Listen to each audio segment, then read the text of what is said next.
Hey there, Patriots. Welcome back to another episode of Revolution 91 News. My name is Bo, and I'll be your anchor this week. Baseball is having a great season. So far, they're 14-5 this year.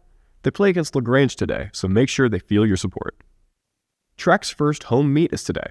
Tomorrow is their senior night, so make sure you go out and support our Patriots. Both soccer teams took down Spalding on Thursday, with the girls leading the way, beating them 3-0, making them 8-2 on the season with a 4-game win streak. The boys handed Spalding a loss as well, making them 6-4 so far. Great job, all our Sandy Creek athletes. Last month, local 8th grade students explored the county's career options and high school pathways as part of the second annual Fayette Works event. Chris Allen has the story.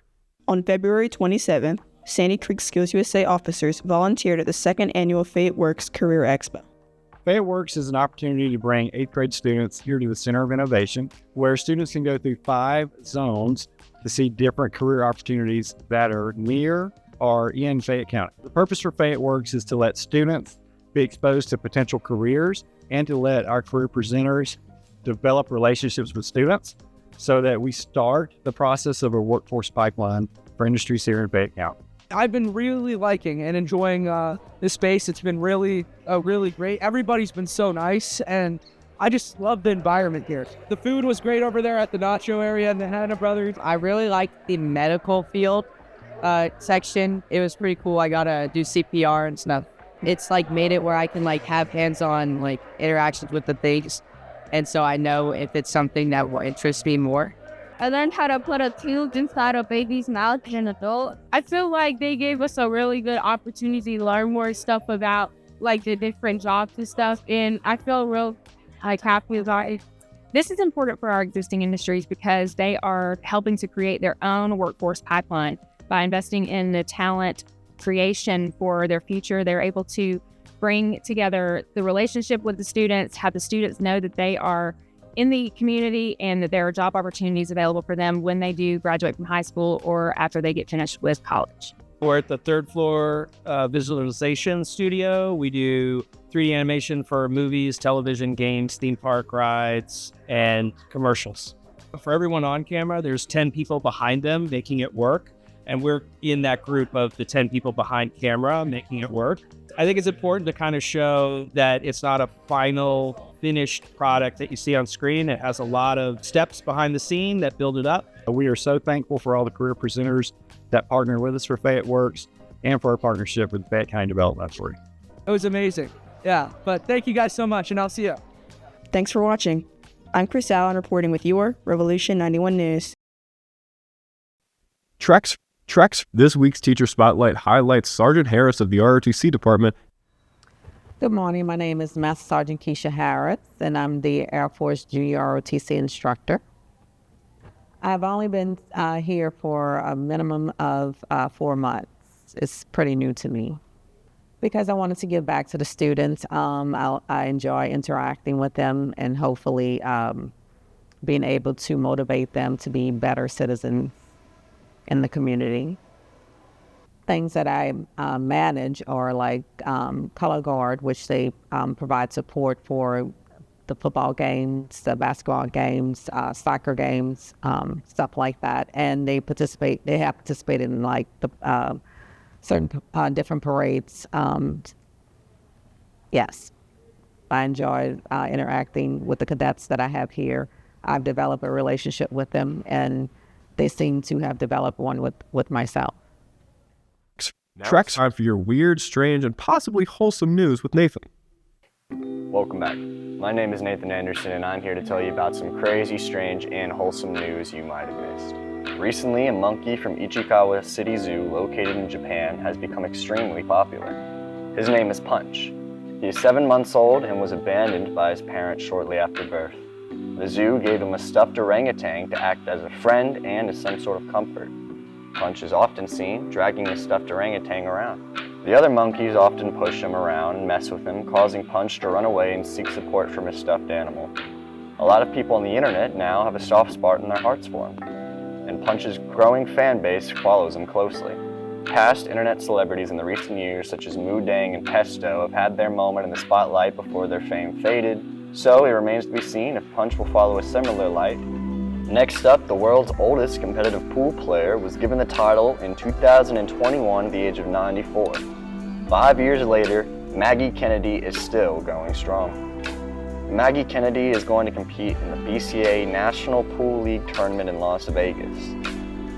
We'll be playing every day from Wednesday through Sunday, and then, of course, the slot machines will be right handy, Kennedy told WPTV. She plays for the team Sunday Fun Day, and their local community raised $2,000 to pay for her trip to the tournament. That's all for this week. I'll keep searching for some strange, crazy, and wholesome news for you. See you next week. Shane and Josh are back to recap the Oscars on this week's edition of The Box Office. Hello everybody, welcome back to The Box Office, your weekly source on our opinion on what's happening in entertainment. This past Sunday, the Oscars happened, so we wanted to take a minute to talk about that. This year's Oscars was pretty good in several reasons. The person I thought was going to win Best Actor did, Michael B. Jordan. And throughout the whole thing, you saw clips from other movies and genres throughout that made it more entertaining to watch and be a part of. I thought it was going to go head-to-head between Sinners and Marty Supreme, which it did at some points. I'm talking about for Best Actor, which it did. And it went back and forth for several days before even coming up to it. And it kind of turned to last week to Michael B. Jordan. And seeing that was very awesome to watch him come on stage and be the 7th black person to get that award. For Best Actress, it was no competition. It was going to be Jessie Buckley all the way. For Best Supporting Actress, it went to Amy Madigan. If you've seen Weapons and you remember Aunt Gladys and her very creepy character, she won for that. Her main competition was Tiana Taylor, who played Perfidia Beverly Hills in One Battle After Another. And that was a pretty hotly contested award, but in the end it went to Amy Madigan, which I thought was a good choice. For Best Supporting Actor, the main competition was between Delroy Lindo in Sinners and Sean Penn in One Battle After Another. Many people thought that Delroy deserved it over Sean Penn, but personally, having watched both films a few times, I felt that Sean Penn gave Sean Penn I liked Sean Penn's performance overall. If you go back and look through it, he felt more part of the character. I'm not saying the other actor wasn't good enough. It was just I felt more connected to that character throughout the whole movie and flow of it. Sean Penn's character in One Battle After Another was just so insanely memorable. Don't get me wrong, he's repulsive, but I thought his performance was a lot more memorable to me, personally. It was. And the main hotly contested award, Best Picture, went to One Battle After Another, which a lot of people disagreed with just because of the cultural powerhouse that Sinners was. But I think that this kind of sparks the wrong discourse that we should be having. This should be the time when we talk about how much we love movies and how much we love watching them.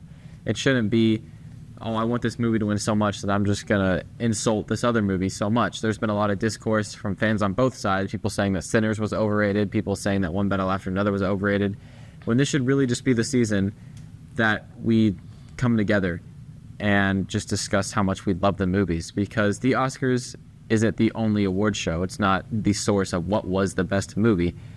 The Oscars just represents what a certain group of voters decided deserved the Oscar for that year. It's not, this is the best movie of the year.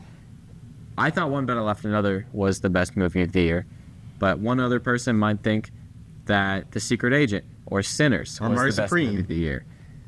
He thinks that. Marty Supreme was really good for what it was. I wanted to be Marty after watching that movie. I feel like everyone felt like I want to be him.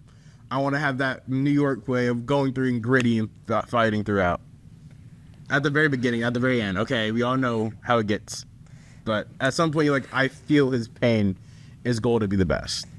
But regardless, this year's Oscars, despite some technical issues, and I think some bits were going on too long, I think they were pretty good. I like the selection of awards that they gave.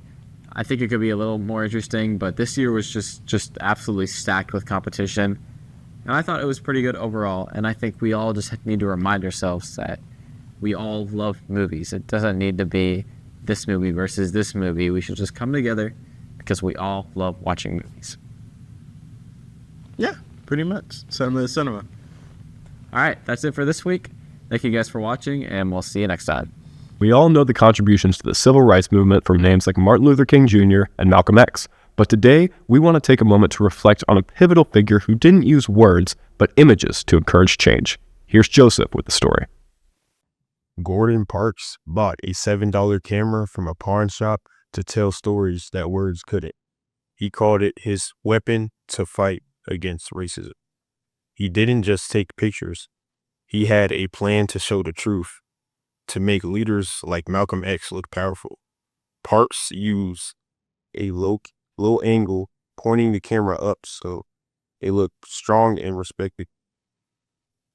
He also used dark shadows to make the moment feel serious and important. He didn't just take random shots. He included things like newspapers and signs to show proof that the fight for rights was organized and real. Parks showed the world that the American dream wasn't just the same for everyone, proving you only need a camera and the right angle to change history. Thank you, Patriots, for watching this week's episode of Revolution 91 News. March is Self-Harm Awareness Month, so please, if you need help, let it be known. Go talk to someone. You matter. Be good people, and I'll see you next time.